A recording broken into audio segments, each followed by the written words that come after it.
साधक गण ओम नमः शिवाय। जय श्री काल भैरवाय नमः। साधक गणों, पिनाका तंत्र रहस्य के इस सेशन में आप सभी का स्वागत है। मैं कपिल नाथ भैरव पिनाका तंत्र रहस्य में आप सभी का स्वागत करता हूं।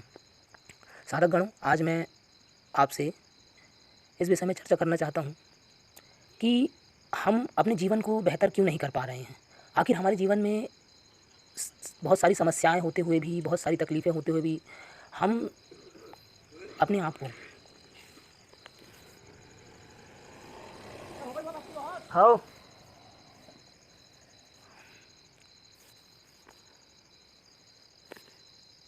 उन्नत मार्ग में क्यों नहीं ले जा पा रहे हैं।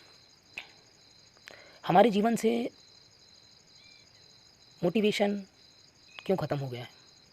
हमारे जीवन में हम कुछ नया क्यों नहीं कर पा रहे हैं, और हम क्यों उसी पुरानी ज़िंदगी में इस तरह से फंसे हुए हैं जिस प्रकार एक मेंढक कुएं के अंदर ही रहता है और वहाँ फंसा रहता है और उसी को अपनी दुनिया मान के जीता रहता है। वैसे ही हम फंसे लोग हैं।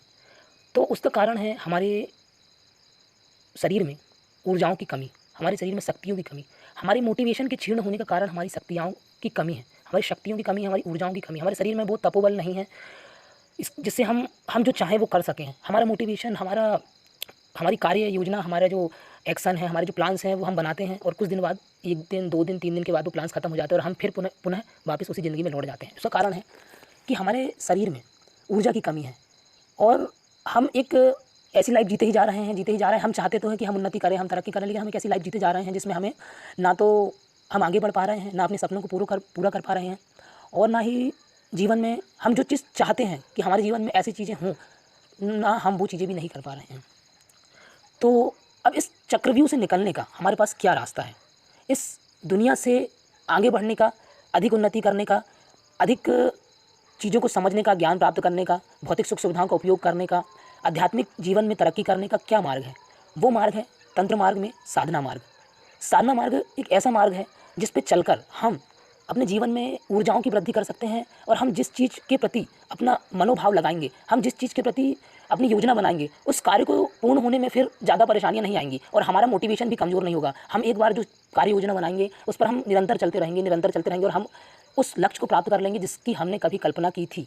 लेकिन उसके लिए हमें तंत्र मार्ग से जुड़ना पड़ेगा, हमें साधना करना पड़ेगा। हमें साधनाओं के माध्यम से अपने शरीर में ऊर्जा की वृद्धि करना होगा, चक्रों को शुद्ध करना होगा, और योग के मार्ग से हम अपने मन को शांत कर सकते हैं। हमारी मन की गतिशीलता को शांत कर सकते हैं हम योग के मार्ग से, क्योंकि योग के रचयिता पतंजलि जी ने एक बहुत अच्छी बात कही है कि योगास्त चित्त वृत्ति निरोधा। मतलब योग जो है वो चित्त की वृत्तियों का निरोध करता है, मतलब चित्त में उठने वाली जो वृत्तियां हैं उसका निरोध करता है। तो हम योग के माध्यम से अपने मन को शांत कर सकते हैं, साधनाओं के माध्यम से हम अपने जीवन में आगे बढ़ सकते हैं, और हम जो चाहते हैं अपने लक्ष्य को प्राप्त करना, हम जो कार्य करना चाहते हैं, चाहे हम किसी भी क्षेत्र में हो, उत्पादन के क्षेत्र में हो, या पढ़ाई के क्षेत्र में हो, या अच्छी जॉब के क्षेत्र में हो, अच्छा बिजनेस के क्षेत्र में हो, अच्छा करियर के क्षेत्र में हो, हम सभी चीज़ों में अपना एक प्रभाव प्रकट कर सकते हैं, लोगों के बीच अपनी एक अलग छवि बना सकते हैं, और हम अपने जो लक्ष्य बनाए हैं उन लक्ष्यों को प्राप्त कर सकते हैं।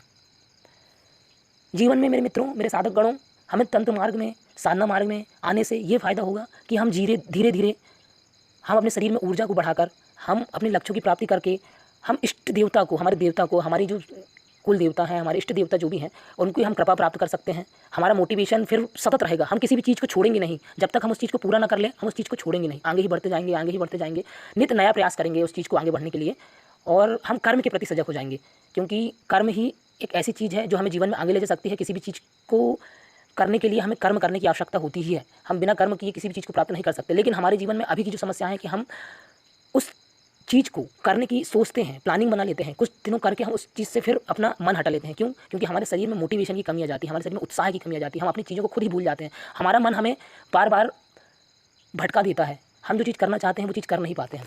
और मित्रों, जब तक मन शांत नहीं होगा, जब तक आपके शरीर में ऊर्जा नहीं रहेगी, आप मेरी बात को अन्यथा न लें, आप किसी भी लक्ष्य को प्राप्त नहीं कर सकते। आप चाहे छोटे से छोटा लक्ष्य हो, चाहे आप सुबह उठने का प्रयास कर रहे हों, या आप साधना करने का प्रयास कर रहे हों, या आप पढ़ाई करने का प्रयास, आप किसी भी चीज़ को प्राप्त नहीं कर सकते। गिरे मन से किया गया काम या बिना मन से किया गया काम अक्सर वो परिणाम नहीं देता जो मन से किए गए काम देते हैं। तो हमें साधना मार्ग में आना चाहिए, और हमें एक बार अपना हिम्मत करके हमें साधना मार्ग में घुसना चाहिए। हमें किसी भी चीज़ को करने से पहले हमें भगवान का आशीर्वाद लेके एक बार साधना मार्ग में आइए, उसमें आप सफल होइए, आप मंत्र साधना कीजिए, आप 11 दिन, 21 दिन, 41 दिन की साधनाएँ कीजिए, अपने शरीर में ऊर्जा को बढ़ाइए। आप जिस क्षेत्र में जाना चाहते हैं, देखिए आप दिन दोगुनी और रात चौगुनी उन्नति से आप उस क्षेत्र में आगे बढ़ते जाएँगे। आपको लगेगा ही नहीं कि पिछले कुछ सालों में ही, लगभग 2 या 3 सालों में आपकी तरक्की, आपकी ऊँचाई वो स्तर पर पहुँच जाएगी कि जहाँ पर लोग पहुँचने में 10 साल या 20 साल लगा देते हैं। ऐसी आपकी प्रारब्ध हो जाएँगे, आपकी ऊर्जा, सकारात्मक ऊर्जा आपको हर जगह विजय दिलाएगी। आपकी वाणी में ओज आ जाएगा, आपके शरीर में आकर्षण आ जाएगा, आपके व्यक्तित्व में निखार आएगा, आपके विचारों में शुद्धता आएगी, आपकी वाणी ऐसी ओजपूर्ण हो जाएगी कि आप जिससे भी बात करेंगे वो आपकी बातों से आकर्षित होगा और आपकी बातों को मानेगा। कोई भी आपकी बात को टालेगा नहीं। आपका समाज में, आपके परिवार में ऐसा ऐसा प्रभाव होगा कि सभी आपका मान-सम्मान करेंगे, सभी आपकी बातों को मानेंगे और आप एक बेहतर इंसान बनेंगे।